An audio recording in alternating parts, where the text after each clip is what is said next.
in this culture in India, we don't have a religion. Whether you take Hindu way of life, Jains, Buddhists, Sikhs, nowhere there is a God, there's no God. All the people whom you worship are people who walked this geography at one time. The best thing about Hindus is we are always confused. Does religion serve any purpose, Sadhguru? Like in these times, like is there any purpose to religion? You're just trying to get me into trouble, I understand. No, it's actually… So you must understand this. In the East, in this culture in India, we don't have a religion. We've never had a religion. Dharma, just… Dharma means a law. We have laws. Right now, to drive on the street, there is a law. Between husband and wife, there is a dharma, a certain kind of law. You must maintain those things, otherwise, however close people are, things will go bad if you don't maintain certain things. Between father and son, there is a dharma. Between the king and the praja, there is a dharma. Like this we created. Of all these things, we said, these dharmas have to be debated in every generation and be amended and amended continuously. But there is one dharma that you do not amend. This is called as Sanatana Dharma, that means the eternal law. Sanatana Dharma does not mean a religion as it's being claimed today. It means an eternal law. What is an eternal law? Physical is always transforming, evolving, changing. So that cannot be an eternal law, you have to fix new laws. See, there was a time, suppose with an axe, within half a day if you can bring down this tree, you would be a hero in this village because just clearing the tree was such a big feat. But today if you bring down this tree, if you as much as bring an axe, we're going to arrest you and throw you in the prison, all right? So now the dharma has changed because the situation has changed. When it was a time when the entire region was forest, to build your home, to build a village, if you could knock down a tree and make space for people to live, people thought you were a hero. But now if you cut the tree, you are the enemy of the people. So dharma has changed. So we said all the dharma should change, but one thing should not change, which is the eternal law. What is the eternal law about? A dimension which is not physical. Again. For that, there is no change of laws. It is the same law. So this is called as Swadharma or Sanatana Dharma. So the knowledge or the dharma of the self beyond the body is Sanatana Dharma. So that is what we valued most because that is permanent. Rest of the things are changing and evolving. All this culture got disrupted because continuous invasions for 1,000 years. Everything got disrupted, everything were killed and all kinds of things we've gone through. Let's not revisit that. But essentially, whether you take Hindu way of life, Jains, Buddhists, Sikhs, nowhere there is a God. There's no God. All the people whom you worship are people who walked this geography at one time. Yes or no?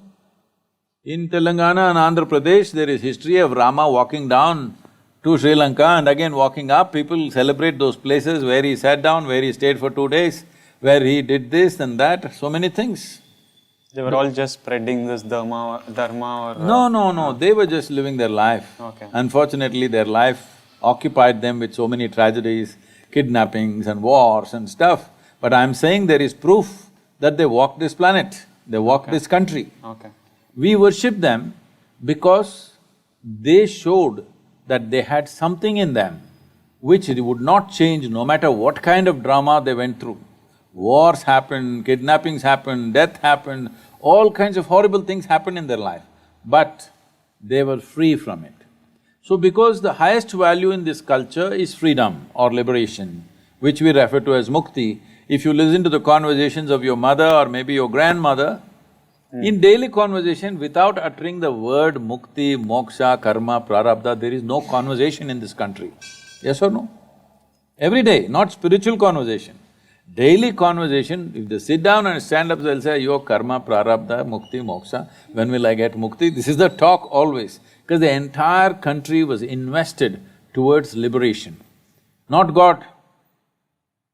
We use these people as symbols of liberation.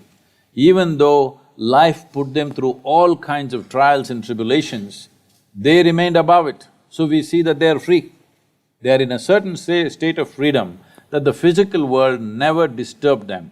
But at the same time, they were not withdrawn. They were actively engaged in the physical world. Fighting a battle means absolute involvement, isn't it?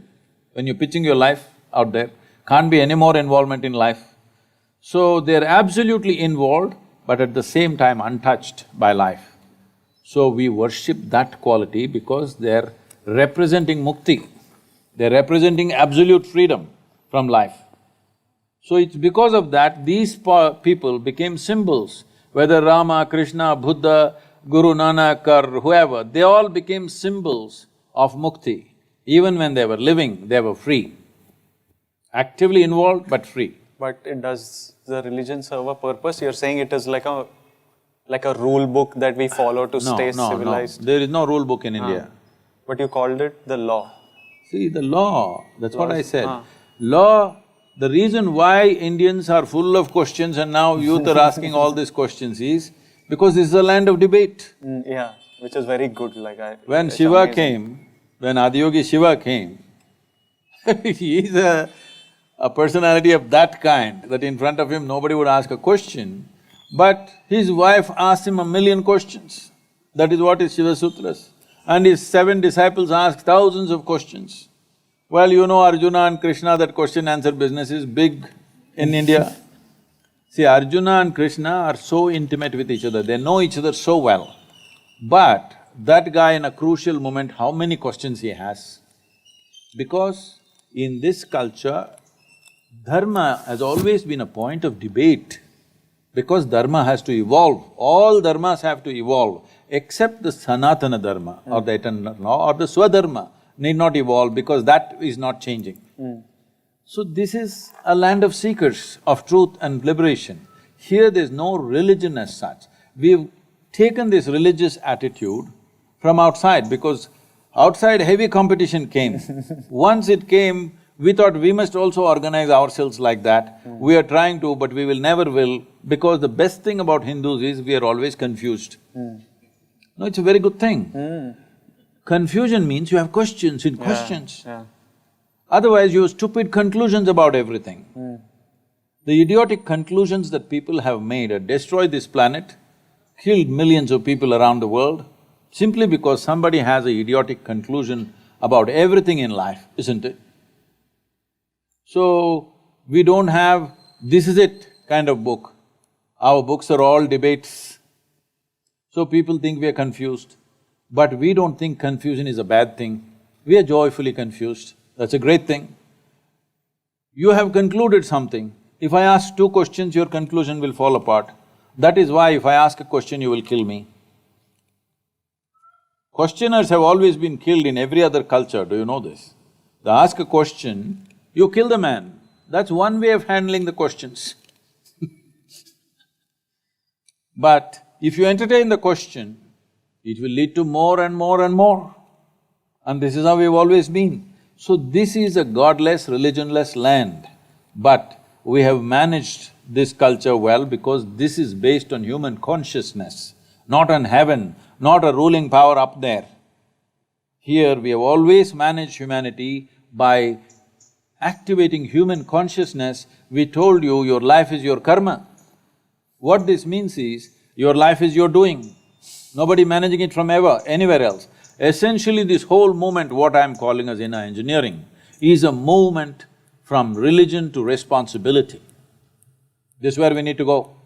That every human being who sits here is responsible for who the hell they are and who the hell they're not. What they are and what they are not, they are taking complete responsibility for that. Only then individual human beings will live well, only then a nation will live well.